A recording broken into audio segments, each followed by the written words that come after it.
It is well known that the Japanese have infamously cemented their place in the history books as having some of, if not the most cruel treatment of prisoners of war ever seen by men, living in diseased conditions, forced to work hard labor, being beaten and given barely enough food for a 5 years old, were all part of the course of the average prisoner of war.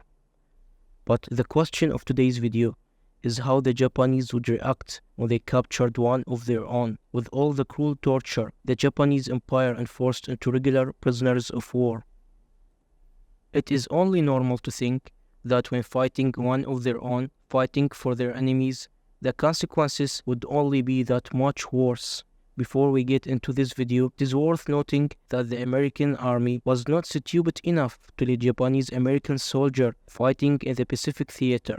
They had to exact same thoughts and figured they would die a brutal death if captured. Although the Americans tried to minimize the risk of Japanese Americans coming into contact with the Japanese army, there were a couple who slipped through these difficulties and actually served in combat units in the Pacific theater. It is important to make the distinction of serving in an actual combat unit, as there were over 6,000 Japanese Americans sent to the Pacific theater. However, these men all served in US intelligence far away from the front lines, and negating the danger of them being captured as stated before. Until a year after his capture, instead of feeling hatred from Japanese guards, it is said they defaulted more toward the side of curiosity.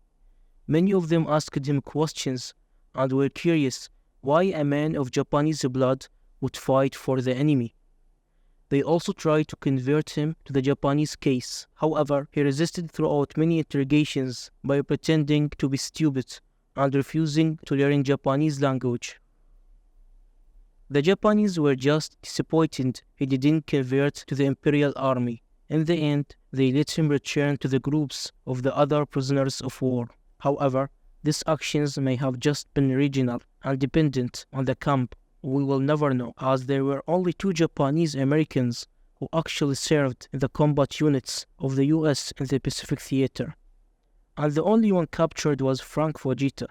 The reason I say these actions may have just been regional, however, is that when American soldier Kieyoomia was captured, Japanese labeled him as one of them and subsequently a traitor for serving the Americans. He was subject to daily beatings and especially harsh treatment, until finally the Japanese were convinced that he was actually an American Indian. Now our video is end, and thank you for watching.